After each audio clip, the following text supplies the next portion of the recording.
We start with our first inductee into the 2024 Hall of Fame class, Nick Berardino. I'd like to invite Nick and his family members and friends to come forward for the presentation of the Hall of Fame plaque and photos.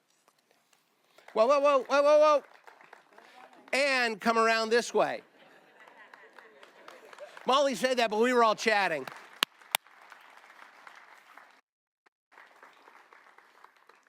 All right. And while they're coming up, let me give you a little bit of Nick Berardino's storied background. He's a United States Marine Corps veteran who served in Vietnam as a member of a Marine Corps battalion landing team.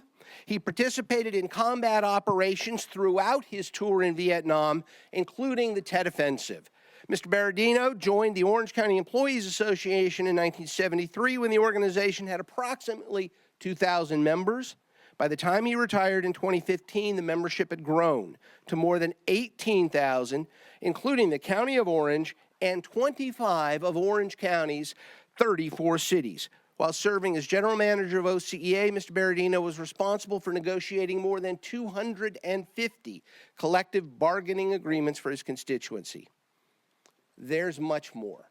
Mr. Berardino is a longtime advocate for the Orange County veteran community, working with numerous employers to secure agreements that provide veterans with essential benefits. These include hiring and promotion priorities, modified work schedules to accommodate reservists, and introducing time-in-service credits for returning Vietnam veterans to protect their seniority and retirement benefits. Mr. Berardino's unwavering support for working men and women and veterans has made him a nationally recognized leader. He was the first person from Orange County to be elected as Executive Vice President of the California AFL-CIO Board of Directors. In this role, he led the organization's 2.1 million members to establish the first Labor and Veterans Committee. The committee sponsored Veterans Day events that included refurbishing American Legion and VFW halls, cleaning the USS Iowa in San Pedro Harbor, distributing hundreds of wheelchairs to needy veterans, facilitating thousands of pounds of food donations, and increasing access to various service organizations. Mr. Berardino is the founder of the Heroes Hall Veterans Museum and serves as president of the Heroes Hall Veterans Museum Foundation. Located at the Orange County Fairgrounds, the museum attracts between 25,000 and 40,000 visitors annually. There's more. Mr. Berardino founded Valor, the Veterans Alliance of Orange County.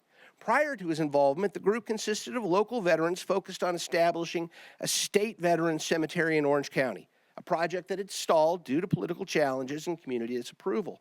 He reorganized the small group into Valor, which now encompasses more than 150 veterans organizations and service providers.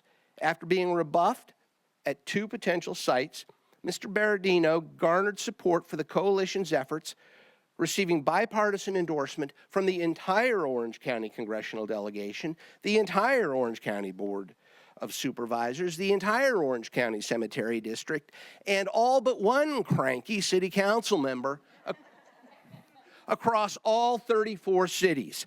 Most recently, AmeriCorps and President Joe Biden jointly presented Mr. Berardino with the Presidential Lifetime Achievement Award in recognition of his lifelong commitment to fostering a stronger nation through volunteer service. Mr. Berardino's other notable awards and commendations include being named to OCEA Register's 100 Most Influential Orange County Leaders for 3 years, receiving multiple commendations and resolutions from the California Assembly, State Senate, and U.S. Congress, Veteran of the Year, membership in the Veterans of Foreign Wars, AMVETS, and the American Legion, Board of Directors of the Boys and Girls Republic Youth Home.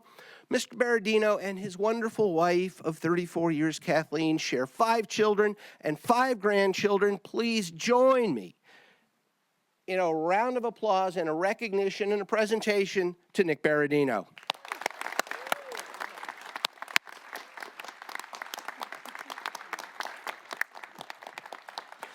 Well, thank you all very much for coming. I want to particularly thank the Board of Supervisors for their kindness and recognition. I mean, one thing that the chairman left out was done a lot of, no, it's not another thing for me. I mean, you can tell I wrote this, but is how much they have done. The Board of Supervisors we have been locked in a real struggle just to build a cemetery, just to have a place for the brave men and women who have fought, just a place to be buried. And you can't believe it's taken us over 12 years, getting kicked off of 3 sites in the city of Irvine and trying to fight every day.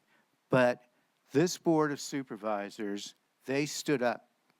They stood up and they came to the aid of every veteran, and they said, we will stand by this veteran community and we will make it happen.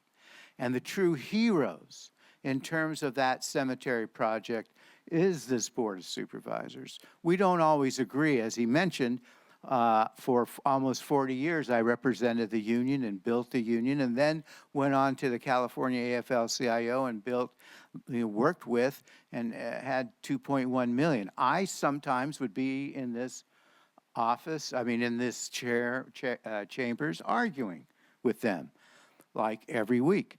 So, but they never, ever, ever forgot. They never forgot, and they always listened.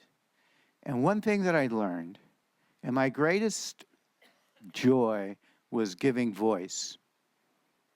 Voice to working men and women who work so hard every single day to do everything that the rest of us wouldn't want to do.